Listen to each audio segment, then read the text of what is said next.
నమస్తే. ఇన్నాళ్ళు నన్ను సపోర్ట్ చేస్తూ, ఎంకరేజ్ చేస్తూ మీ ప్రేమని నాకు అందిస్తున్న ప్రతి ఒక్కరికి కృతజ్ఞతలు. అలాగే ఈ వీడియో కూడా ఖచ్చితంగా మీకు ఉపయోగపడుతుంది. లైక్, షేర్ అండ్ సబ్స్క్రైబ్ చేసి మీ సపోర్ట్‌ని నాకు అందించండి. అలాగే ఈ వీడియో పట్ల మీకున్న అభిప్రాయాన్ని కామెంట్ సెక్షన్‌లో కామెంట్ చేసి తెలియజేయండి. ఇప్పుడు వీడియోని చూద్దాం. నమస్తే, వెల్కమ్ టు అవర్ ఛానల్. నేను పద్మిని. ప్రస్తుతంతో పాటు ప్రముఖ ఆధ్యాత్మికవేత్త, వాస్తు జ్యోతిష పండితులు, లలిత ఉపాసకులు, వాస్తు జ్యోతిష శిక్షణ నిపుణులు బ్రహ్మశ్రీ నానాజీ పట్నాయక్ గారు మనతో పాటు ఉన్నారు. మాట్లాడదాం. సార్ నమస్తే. సార్ శ్రీమాత్రే నమః. సార్, ఇంతింతై వటుడింతై నభోబీదిపైనంతై అన్నది మనం వామనావతారంలో మనం చూస్తాము. ఆయన ఎదిగినటువంటి తీరు, ఆ వామనావతారాన్ని వింటూ ఉంటే చాలా సంతోషం అనిపిస్తుంది. అలాగే వామనావతారాన్ని విన్న వాళ్ళకి పితృదోషాలు కూడా నివృత్తి అవుతాయి అనేది భాగవతం చెబుతుంది.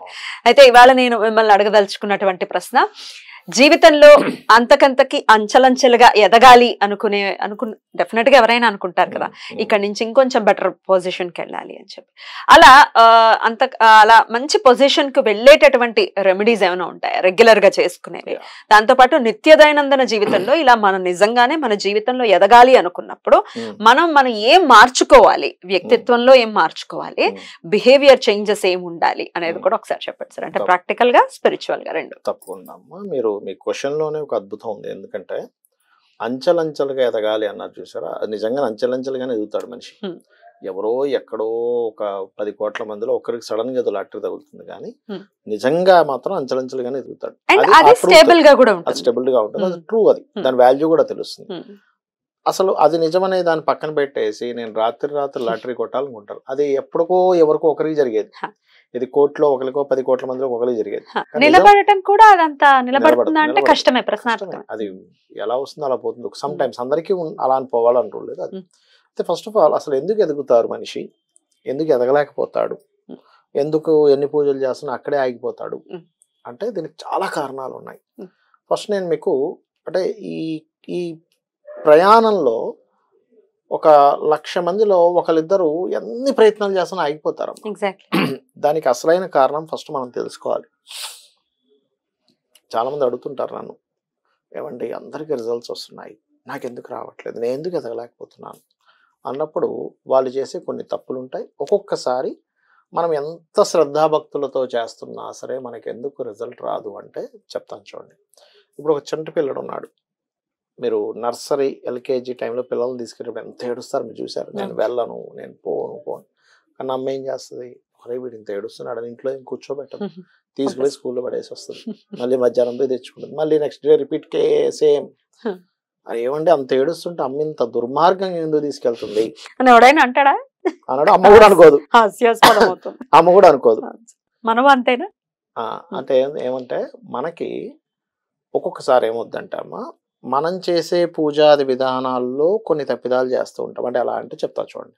ఒక పూజ చేసాం, ఇంత పుణ్యం అని ఉంటుంది. 100 రూపీస్ అనే పుణ్యం వచ్చింది అనుకోండి. ఫర్ ఎగ్జాంపుల్ చెప్తాను, ఒక 100 రూపాయలు అనే పుణ్యం వచ్చింది. మనం పొద్దునే లేసి ఏం చేస్తామంటే స్నానం చేయకుండా చీపురు ముట్టుకుంటాం. అక్కడ 40 రూపాయలు కట్ అయిపోద్ది. ఏకంగా శక్తి దేవత కదా. మనం ముట్టుకోం కదా సార్, పని మనుషులు కూడా ముట్టుకుంటుంటారు. అప్పుడు ఏదైనా ముట్టుకున్నా, మన ఇంట్లో చీపురు ముట్టుకున్నా అయిపోయింది. అక్కడ 30 రూపాయలు 40 రూపాయలు ఖర్చు అయిపోయింది. స్నానం చేయకుండా పొయ్యి దగ్గరికి వెళ్ళాడు, ఇక్కడ 30-40 రూపాయలు ఖర్చు అయిపోయింది. ఇంకేముంది బ్యాలెన్స్ సార్, ఏమీ లేదు. పూజ చేసేటప్పుడు ఒకరి మీద చిరాకు పడ్డాం, అక్కడ 30-40 రూపాయలు ఖర్చు అయిపోయింది. లాస్ట్ కి మైనస్ అవుతుందా మనది? అది అంటే ఏంటి, ఇన్ని పూజలు చేసిన ఎందుకు రిజల్ట్ రావట్లేదు అంటే బికాస్ ఆఫ్ పూజ చేసినటువంటి పుణ్యాన్ని ఇంకో రూపంలో తప్పిదాలు చేసి ఖర్చు చేసుకుంటాం. ఏమంటే నేను ఏ తప్పిదాలు చేయట్లేదు కానీ నేను పూజ చేస్తున్నాను, ఎందుకు రిజల్ట్ రావట్లేదు అంటే మహాభక్తుడు అనుకునేవాడికి అమ్మవారు రిజల్ట్ ఇవ్వదు అని చెప్తాను. ఎందుకో చెప్తా చూడండి. అమ్మవారికి తెలుసు వీడిని ఇక్కడ నుంచి వదిలేసి ఇంకో 100 జన్మలు ఎత్తాలి, ఈ 100 జన్మలు ఎత్తనివ్వకుండా ఈ జన్మలో వీడికి కంప్లీట్ చేయిచ్చేస్తా అనుకుంటారు. అది కరుణ. అంటే అమ్మవారు అనుకుంటుంది, వీడు నా మహాభక్తుడు, వీడు నా దగ్గరికి రావాలి, వీడు మళ్ళీ ఇంకో 100-1000 జన్మలు ఎత్తాల్సిన అవసరం లేదు, కాబట్టి ఈ జన్మలోనే మొత్తం క్లియర్ చేసేద్దాం. ఇది అర్థం చేసుకోవాలి సార్ ముందు. ఇది చాలా లోతైన విషయం. డెఫినెట్లీ దీన్ని అర్థం చేసుకునేంత ఓపిక కూడా ఉండదు సార్. నేను అసలు మొత్తానికే దూరం అవుతారేమో అమ్మవారికి. అప్పుడు ఒకటేంటంటే అమ్మ, భగవంతుల్లో కంప్లీట్ గా వెళ్ళిపోతే, శరణాగతి చెందితే వాడికి ఇంకే కోరికలు ఉండవు. అప్పుడే చేస్తుంది, ప్రతిసారి చేయదు. కామన్ గా ఏంటంటే నువ్వు కోరిన కోరిక అమ్మవారు ఇస్తూనే ఉంటుంది. అదేంటి నీ కోరిక తీర్చి తర్వాత మోక్షాన్ని ఇస్తుంది. అమ్మవారికి ఉన్న గొప్పతనం ఏంటంటే, అమ్మ నాకు ఒక కారు కావాలి ఇస్తుంది, అమ్మ నాకు ఇల్లు కావాలి ఇస్తుంది, మంచి భార్య లేదా మంచి భర్త పిల్లలు కావాలి ఇస్తూనే ఉంటుంది, ఇస్తుంటుంది. కైవల్యం చెందే సమయం వస్తుంది. అప్పుడు ఏంటంటే మనిషికి లోపల ఒక వైరాగ్యం ప్రారంభం అవుతూ ఉంటుంది. అప్పుడు మాత్రం ఓకే, వీడు సంపూర్ణంగా వీడు ఒక స్టేజ్కి వచ్చేసాడు. అక్కడి నుంచి మాత్రం అతను చేసే పూజలు అన్నీ కూడా దేనికి ఉపయోగపడతాయి అంటే, పూర్వజన్మల్లో చేసుకున్నటువంటి కర్మల్ని తగ్గించడానికి ఉపయోగపడతాయి, కోరికలు నెరవేరడానికి కాదు. అప్పుడు ఏం చేస్తుంది, ఓహో ఓకే ఇంకా వీడు నా లోకానికి రావాలి, కాబట్టి వీడికి ఇంకా జన్మలు వద్దు, వీడి లోపలికి తీసుకెళ్దాం అనేటువంటి దాంతో తీసుకెళ్తుంది. అది మనం గుర్తుపట్టగలగాలి. ఇక అంచెలంచెల దగ్గరికి వద్దాం, ఎందుకంటే ఇది తెలియకుండా అక్కడికి వెళ్తే సబ్జెక్ట్ అర్థం కాదు. Correct sir. అంచెలంచెలు అనేటువంటిది ఏంటంటే అమ్మ, ఫస్ట్ మనకి జాతక చక్రంలో మనము అంచెలంచెలుగా ఎదగాలి అంటే ఏ రూపంలో నువ్వు ఎదుగుతావు అనేటువంటిది ఒక లెక్క ఉంటుంది. ఎదగడం అంటే ఏంటి, సర్వసాధారణంగా ఫస్ట్ మనీ, అంతే, పేరు ప్రఖ్యాతులు, ఆరోగ్యంగా ఉండడం, పెళ్లి పిల్లలు ఇవి అంతే కదా. అంతే రైట్. ఫస్ట్ నీకు మనీ వచ్చేటువంటి సోర్స్ ఎందులో ఉందనేది ఫస్ట్ నీ second lord, 11th lord, 5th lord వీటి కాంబినేషన్ చూసుకోవాలి. అంటే నీకు లాభం ఎందులో వస్తుంది, డబ్బులు ఎక్కడ వస్తున్నాయి. మనం ఏం చేస్తున్నాము, రాంగ్ రూట్లో వెళ్తున్నాం. ఇక నీకు చక్కగా స్కూల్ పెడితే డబ్బులు వస్తాయని అనుకుంటే తీసుకెళ్లి హోటల్ పెడుతున్నాడు, లేదా హోటల్ పెడితే డబ్బులు వస్తాయని ఉంటే తీసుకెళ్లి ఇంకోటి ఏదో సినిమా హాల్ కడుతున్నాడు. అయ్యో అన్ని రివర్స్ అవుతున్నాయి. అది తెలిసేసరికి సమయం అయిపోద్ది. అక్కడ మెయిన్ ఒకటి మిస్టేక్ జరుగుతుంది. రెండవది ఏంటంటే ఆ దశ రాలేదు ఒక్కోసారి, అంటే ఈ దశలో వచ్చే యోగం లేదు, ఆ దశలో మొత్తం పోరాడతాడు, నెక్స్ట్ దశలో వచ్చే ఛాన్స్ ఉంటుంది, అప్పుడు పైకి వస్తాడు. జ్యోతిష్ శాస్త్రం మనకి ఎందుకుందంటే, నువ్వు అంచెలంచెలుగా ఎదగడానికి నీకు ఏ రూట్లో డబ్బులు వస్తాయి, ఏ రూట్లో నీకు పేరు వస్తుంది, ఏ రూట్లో నువ్వు శ్రమ పడుతున్నటువంటి శ్రమకి లాభం వస్తుంది అనేటువంటిది ఉంటుంది. అది తెలుసుకోకుండా మనం రూట్లోకి వెళ్ళడం తప్పు. సరే ఏమంటే ఇవన్నీ నాకు తెలియదు, మా డేట్ ఆఫ్ బర్త్ రాయలేదు, అప్పుడు అమ్మవారినో నీకు ఇష్టమైనటువంటి వెంకటేశ్వర స్వామినో లేకపోతే విష్ణువునో అదే మన శివుణ్ణో గట్టిగా పట్టుకో. స్వామి నువ్వు తప్ప నాకు ఒకటి తెలియదు. శరణాగతి అంటారు. చాలా మంది ఏమనుకుంటారంటే శరణాగతి అంటే ఏ కష్టం వచ్చినా భగవంతుడే అనుకుంటారు. కాదు, ఏ కష్టం వచ్చినా భగవంతుడు అనడం కాదు శరణాగతి అంటే. కష్టము సుఖము నాకు ఇవేమీ తెలియవు, నీవు తప్ప అన్యము తెలియదు అనుకోవడం శరణాగతి. నీవు తప్ప అన్యం నాకు ఇంకోటి తెలియదు, నువ్వే అని అనుకోవడం శరణాగతి. అక్కడికి వెళ్ళిపోగలిగితే ఆయనే చూపిస్తాడు, అమ్మవారే చూపిస్తుంది, నాన్న నువ్వు ఇక్కడికి వెళ్ళు. నీకు ఒక రోజు ఒక దగ్గరికి వెళ్ళి అన్నం తినలేదు అనుకుంటే ఎలా వెళ్ళిపోవాలంటే, ఎంత డీప్గా వెళ్ళాలంటే, ఓహో ఈ రోజు నాకు అమ్మవారు అన్నం తినకూడదు అనుకుంటుంది, నేను తినకూడదు అనుకోవాలంతే. అంత యాక్సెప్టెన్సీ ఉండాలి. ఓ దగ్గరికి వెళ్ళాం, ఓ దగ్గరికి వెళ్ళి ఒక అవమానం పడ్డాం, నన్ను అమ్మవారు ఈ అవమాన రూపంలో నా కర్మను తొలగించింది.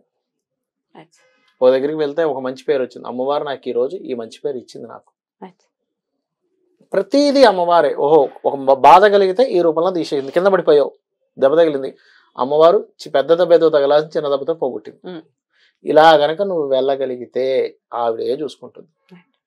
ప్రతిదీ అమ్మవారు అమ్మవారు అమ్మవారు అనుకుంటూ వెళ్తూ ఉంటే మొత్తం ఏం చేస్తుందంటే ఈ జన్మలోనే మొత్తం క్లియర్ చేసేస్తుంది. రైట్ సార్, డెఫినెట్లీ అలాంటి శరణాగతి చేసుకుంటూ ముందుకు వెళ్ళాలి. ఇంకాస్త ఇన్నోసెంట్ గా ఉన్న వాళ్ళకి అర్థం కాదు సార్ ఇది కూడా.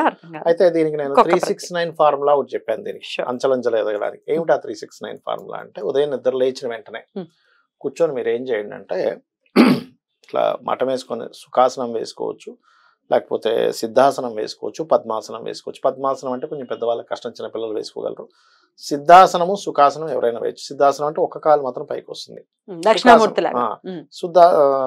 మామూలుగా సుఖాసనం నార్మల్ గా మఠం వేసుకుంటాం. కూర్చొని మూలాధార చక్రం మీద ధ్యాస పెట్టి ఓం గం గణాధిపతయే నమః అనుకోండి 3 సార్లు. 3 సార్లు అనుకోండి. చెప్తాను పొద్దున్న నిద్ర లేచిన వెంటనే. దాని తర్వాత 3 అది, దాని తర్వాత 6 ఓం స్కందాయ నమః అని ఒక 6 సార్లు అనుకోండి. అప్పుడు మూలాధారం మీద చక్రం మీద మీరు పెట్టక్కర్లే. ఓం స్కందాయ నమః, ఓం స్కందాయ నమః మీరు ఉచ్చరించేటప్పుడు మీ నోట్లో మనసులో అనుకోండి. ఆ శబ్దాన్ని చాలా జాగ్రత్తగా అనుకోండి. 6 సార్లే కదా, కాన్సంట్రేట్ చేద్దాం. తర్వాత 9 సార్లు ఓం నమో వెంకటేశాయ చేసుకోవచ్చు. ఇది రాత్రి సార్? రాత్రి కాదు, పొద్దున్నే 9 సార్లు. ఇలాగా రోజుకు 3 సార్లు చేయాలి, పొద్దున్న, మధ్యాహ్నం, సాయంత్రం. సో 369 మార్నింగ్, 369 ఈవినింగ్, అదే మధ్యాహ్నం, రాత్రి. మీరు ఇది చెయ్యండి. ఇప్పటికి ఇది నేను ఎంతో మంది, కొన్ని వందల వేల మంది సార్ నా జీవితం మారింది, నాకు ఫస్ట్ డబ్బుల కంటే ఫస్ట్ మనశ్శాంతి వచ్చింది, నాకేదో తెలియని కాన్ఫిడెన్స్ వచ్చింది అనేటువంటి దీన్ని 3 సార్లు కనుక ఈ 369 ఫార్ములా కనుక చెయ్యగలిగితే 100% గణపతి ఏంటమ్మా ఆటంకాలు, నువ్వు అంచలంచలు ఎదగాలంటే ఫస్ట్ మీకు ఆటంకం ఉండకూడదు. నెక్స్ట్ ఏంటి, శక్తి. కృతజ్ఞతలు. ఇది డెఫినెట్ గా మీకు ఉపయోగపడాలి, అంచెలంచెలుగా మీరు ప్రతి ఒక్కరి మీ జీవితాల్లో మీరు ముందుకు వెళ్ళాలి అని మనస్ఫూర్తిగా కోరుకుంటూ కృతజ్ఞతలు సార్. నమస్తే. శ్రీమాత్రే నమః.